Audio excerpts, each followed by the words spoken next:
Hi, Tara Flanagan, Golf Rugby Reports. Captain Kate, hello. A couple of questions. First, when you circled up at the end of some of the tries England scored on you, as a skipper, I'm wondering, as captain, what are you saying to your squad? First off, thank you for being here, you legend of the game. I think the biggest thing, especially as we got into some of those latter scores, I mean, at that point, there's so much to play for still in pool play. Like, we're in a tournament, it's on a one-off test match, and so it's about the points you score, it's about the point differentials, and that all plays into getting out of pool play still. It's game one, so it's reminding them there's still 2 more games on the line, and we always knew coming into this match, there's a possibility we upset England, there's a possibility we come out losing. So then it's about the small victories at set piece time, at those kickoffs, forcing turnovers, and things like that. Thank you. Coach, I have a question for you as well. There seemed a few times, first of all, magnificent try by number 5, Locke, just sensational. It's always great to see a Locke score try from my point of view. And there seemed a few opportunities in the first half when USA kicked for touch, when they might have gone for points on penalty. And I'm wondering if that was part of a strategy, you know, to just push it forward and see what you could do with that, or go for the sure points. And if you might respond. Yeah, like we speak about it before the game. Before I move on though, Erica Giral was outstanding tonight. Obviously scoring the try, but you know, playing through the full 80 minutes and a couple of line breaks there. But as a obviously leadership group, we spoke about opportunities. So I'm happy to back the captain, and she felt we needed to go for points. Against a team like England, we felt we needed to score 5 and 7 versus the 3. So I thought it was the right decision at the time, and clearly we're going to keep working harder to convert those opportunities. Thank you. Any further hands, please, at the front here? I don't think she gets to ask questions. I do get to ask questions. Hold on, I had to turn my phone on. There we go. Kia ora koutou. My name is Alice, and I'm writing for the Herald on Sunday from New Zealand. I saw you in New Zealand not that long ago, that last match, not a great one. You must have felt that there was a big turnaround between that performance and this performance. Particularly, can you speak to me about the efforts on defence? There was some real mongrel out there in that opening 40. Do you want to tell me all about how that felt?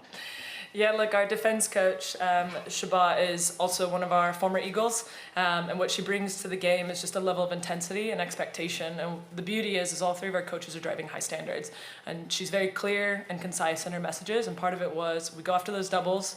We needed to shut down a few more of their offload games, because if you do that, England loses momentum, and when they lose momentum, that's when they often either generate knock-ons or they're going to kick away possession. And so that was our kind of clear goal for this. And when it happened, honestly, celebrate the small wins, which is what we did. We got some turnovers as well. Are you going to try and string those small ones into bigger gains when it comes to the next match? Well, taking on Australia, right? That's going to be the big one. Yeah, absolutely. Like, we're a team who in the past we've struggled to keep momentum. We find it and then we immediately lose it. And so for us, it's about stacking momentum. Right after that score, we came back in that huddle, and the only thing that we talked about was just momentum. Now we've got it, we keep it, we just have to receive the kickoff. We just need to carry forward, and it's just about simple little actions like that. Fantastic, that's it. Thanks. If you'd like to just pass it back. Thank you. No worries. Hi guys. Obviously it seemed quite tight in that first 20-25 minutes, and obviously the yellow card game. I was just wondering how much that affected you, and did it kind of knock you slightly on the pitch? Yeah, obviously 14 points scored in that time, and we felt we would just rested a little bit of momentum back, as we spoke about momentum so important. So yeah, as part of the action, it was a positive action, work, and really working hard, but unfortunately discipline is something that we want to keep working on, because it gives England opportunities, relieves the pressure, and then it swung against us, which was tough for the players out there. And I mean, looking ahead to the rest of the pool games, just what was kind of the reflections in the dressing room post-match? I mean, from a captain's perspective as well, what kind of words were you saying? I think, you know, we already spoke on the field. We had our closure there so people could go be with their friends and family and kind of celebrate their moments. We had a lot of debutantes tonight, so I want to have them enjoy that. But so on the pitch, I mean, the main thing we talked about is there's still 2 more games. It's, as I mentioned, it's pool play. We can't go into a dark space. It's only day 1 of the tournament, isn't it? And so for us, it's about remembering the small wins. Erica, again, had that massive, she had a breakaway, she had a try, we stole some lineouts. Scrums we need to clean up a little bit, but once we did get the detail right, we also held England at that area. And so for us, it's just keep stacking on those and not lose sight that each one of those players selected has something within them, and they just have to keep unlocking that potential. And just lastly from me, what was that atmosphere like tonight? It felt so loud up in the press tribune, it must have been insane on the field. I mean, I loved it. Biggest crowd I've ever played in front of, and yet while it was loud, it also was silent, which is the beauty of it. It's knowing that I could only hear my teammates' voices in the right times. Thanks, guys. If you'd just like to pass it to Sam at the back, thank you. Hello, hi. Samantha Lovett, writing for Samantha Lovett, Sam Love Rugby. Hi. This is my first press conference and first 15s game. It was amazing to watch you guys. Welcome. I wanted to ask both of you a question, just kind of a broader question about rugby in America. When you see, you know, record-breaking crowds like this and all the Americans traveling to support you, how do you feel that reflects on the growing momentum for rugby in the US? And what do you think that means as we look ahead to hosting 2031 and 2033 as both a coach and a captain? Yeah, so as coach, I've only been around for about just under 2 years, Yeah. and in that time, back in the States, we had 10,500 at KC, we had 15,000 at Washington. So momentum is building. To have so many in the crowd come over here and join the 42,000 for the World Cup is outstanding. So there is a really strong community of rugby in the US that is waiting for the product to explode, and we obviously want to try and make sure that we're part of that changing of the game over there and provide them with something to see that's over here. In particular, I had a message right before this game from one of our old physios whose father coaches a rugby team, one of the few rugby teams in Kansas City. And as you may recall, we played Canada in there. We had a massive crowd. Every other person I spoke to was their first rugby game. So 50% of that crowd had never seen a rugby game before. But since that game, I received a message from her, and there's been 2 more teams that have popped up in and around Kansas City, which traditionally in the Midwest where I grew up, there wasn't rugby. You know, I've never heard of the sport till I was like 20, obviously, so now I'm an old lady still trying to play.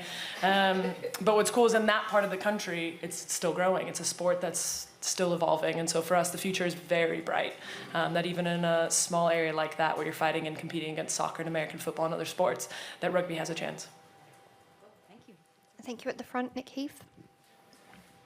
You've done the intro for me. Thank you, Emma. Nick Heath reporting for whoever will have me.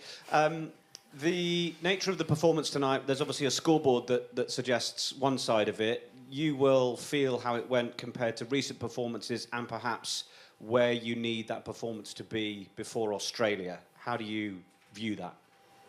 Yeah, so from our point of view, we've played Canada, world number 2. We've played England, world number 1, and competed in both, giving ourselves opportunities. But for us, it's just being accurate and executing at those key moments. There were times there in the first half where we had possession close to the line and didn't get a chance to convert that into points. So a big thing from this week to next week against Australia is making sure we're more accurate in those key moments and then executing, converting to points.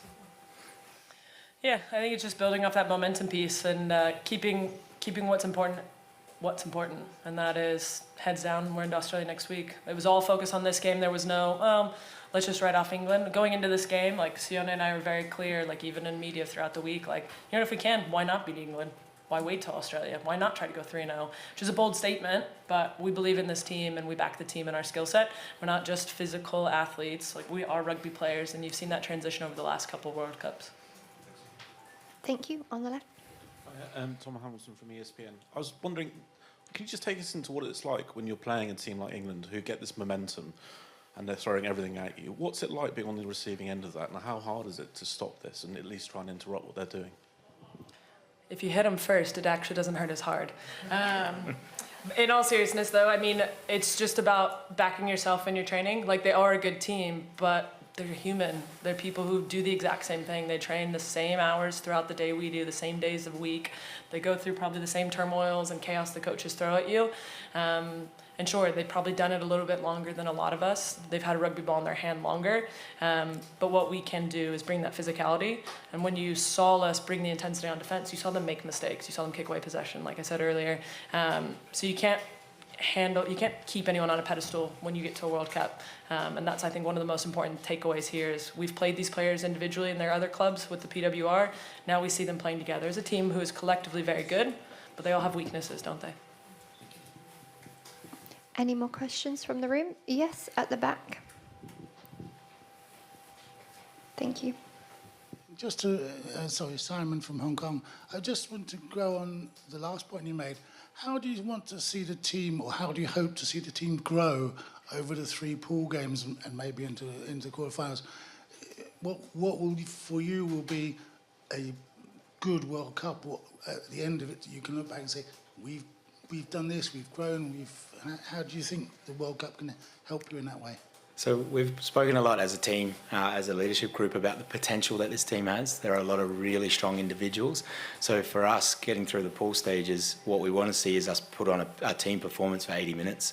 We want us to obviously convert opportunities and get results.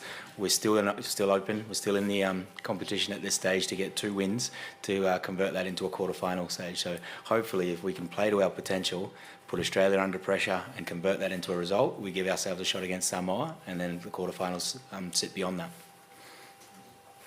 Any final questions before we wrap? No, that's the end. Thank you very much, everybody, Thank and you. thank you, Sione, and thank you, Kate. Also, you guys doing a contest with this? You want to figure it out?